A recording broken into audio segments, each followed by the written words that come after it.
څرنګه چې ځوان وزیر د متحده عربي اماراتو له 15 ورځني سفر څخه بیرته خپل هیواد ته راستون شو. په دې ویډیو کې به درته د دې سفر د لاسته راوړنو په اړه معلومات درکړو. همدارنګه د دې په اړه به هم درته ووایو چې ځوان وزیر هلته له چا سره ولیدل او په کومو مسایلو یې خبرې کړې دي.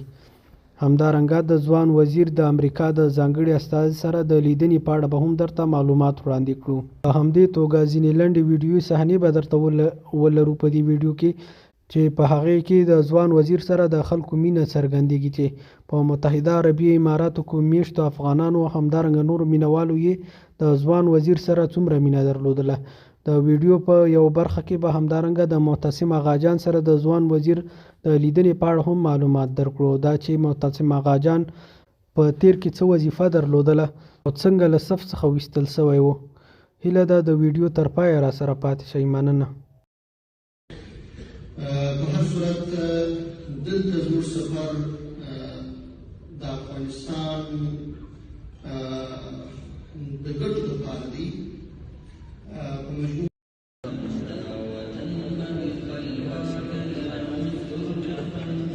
د اذان نیوز محترم لیدونکو السلام علیکم.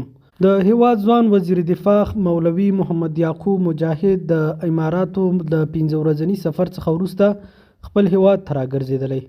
دغه سفر د هیواد د راتلونکي او سیاسي مسایلو د حل په اړه د یو مهم سفر په توګه ګڼل کیږي چې هیواد ته په سیاسي ثبات راوړلو کې به مهم رول ولوبوي.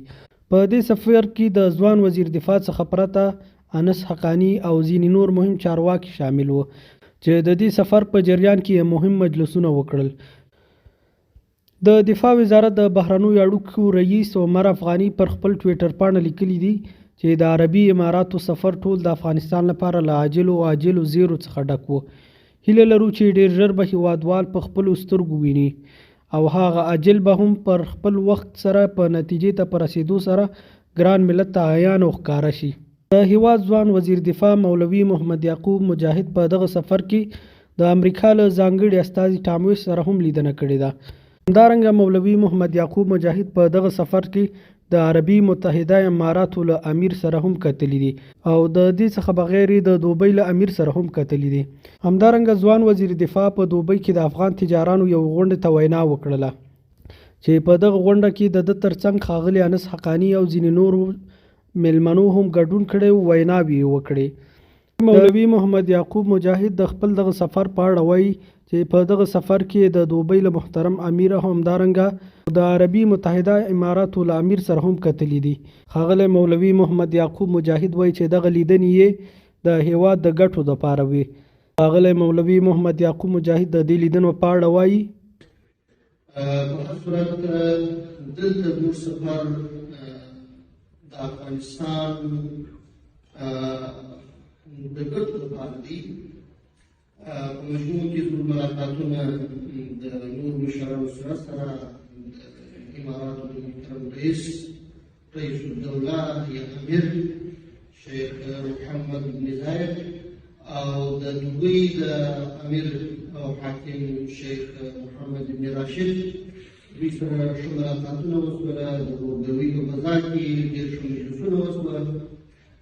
موږ تر ډېره حده پورې تاسو چې کوه هغه په ډېر ښه شکل باندې مجلسونه ترسره کړل. امید لرو چې دا د اماراتو او د افغانستان ترمنځ هغو حسناتو اړیکو چې مخکې هم موجود وه یو نوی پرمختګ راولي. ډېر هغه مسایل چې زموږ او د دوی د حکومتونو ترمنځ نږدېوالی پکې راځي او بعضې مشترک کارونه په هغو باندې هم په بعضو باندې اتفاق وشو او معاهدې وشولې. انشاءالله امید لرو چې هغه به پوره شي. د دې سره سره د افغانانو بعضې مشکلات چې دلته وه د هیواد د ځوان وزیر دفاع دغه لیدنه له مهمو مجلسونو څخه و چې ټول مجلسونه یې د هیواد په کچه د مهمو سیاسي مسایلو په اړه وو. په دغه لیدنو کې یو هم د امریکا د ځانګړي استازي ټام ویس سره د ځوان وزیر دفاع لیدنه وه. د ملي دفاع وزارت پر خپل ټویټر پاڼه لیکلي دي چې ښاغلي ښاغلي مجاهد د امریکا د ځانګړي استازي ته ډاډ ورکړی چې افغانستان امن ده. ټولې سرحدي پولې او فرضي نقطې خوندي دي او د افغانستان له خاورې د سیمې او نړۍ هیوادونو ته هیڅ ګواښ نشته او نه به هم وي. نوموړي همدارنګه زیاته کړې چې د افغانستان خاوره د هیڅ هیواد په ضد نه ده کارول شوې او نه به وکارول شي. مولوي محمد یعقوب مجاهد همدارنګه له ټام ویس څخه غوښتي چې نړۍ باید د افغانستان د ځمکنۍ بشپړتیا درناوی ولري. د سیاسي چارو کارپوهان وایي چې دغه ډول لیدنې د هیواد د آیندې لپاره ډېره ښکلې او ښه زیری لري، ترڅو افغانستان یو ځل بیا د نړۍ په کچه منل شوی هیواد په ټوله نړۍ کې په رسمیت وپېژندل شي. همدارنګه ښاغلي مولوي محمد یعقوب مجاهد په دوبۍ کې له میشتو افغان تجارانو سره هم کتلي دي چې تفصیل یې په مخکینیو ویډیو کې تیر شوی ده.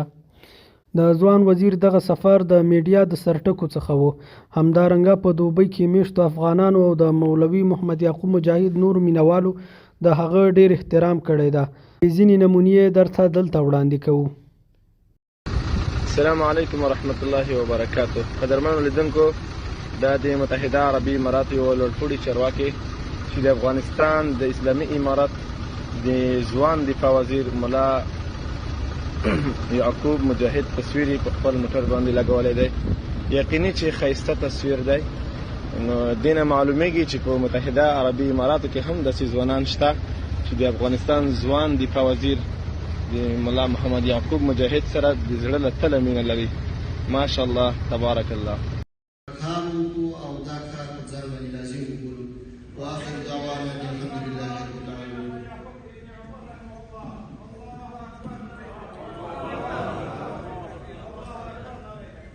چې په تا بد وایي هغه د خپل ګریوان وګوري، چې په تا بد وایي هغه د خپل ګریوان وګوري، یو ځل د ستا تاریخ او بیا د خپل ځان وګوري، چې ستا د پلار په کراماتو کې څوک شک کوي. یو بله خبره چې هغه د ځوان وزیر لیدن د معتصم اغاجان سره ده. معتصم اغاجان په تیره دوره کې د افغانستان د مالیې وزیر و چې د اشغال څخه وروسته بیا د سیاسي کمیسیون غړی شو. هغه د مالی نه تصفیې له امله له صف څخه ویستل شوی و. خو بیا هم د دغسې کسانو سره لیدنه د افغانانو په یو ټغر راټولېدنه د هیواد د راتلونکي لپاره یو غوره عمل ده او ښه کار ده. ټول افغانان چې په یو ټغر راټول شي د هیواد د آبادۍ لپاره دا یو ښه فرصت ده، ترڅو افغانان د هیواد د آبادۍ لپاره یو لاس یو هیواد جوړ کړي او د هغو کسانو مخه ونیول شي چې دلته د فتنې او جګړې ورونو د بلولو هڅې کوي. څرنګه د هیواد ته د بیرته راګرځېدلو په حالات کې د تیارې څخه د راکوزېدو په حال کې لیدل کېږي چې له ځوان وزیر سره معتصم اغاجان هم بیرته هیواد ته راغلی ده.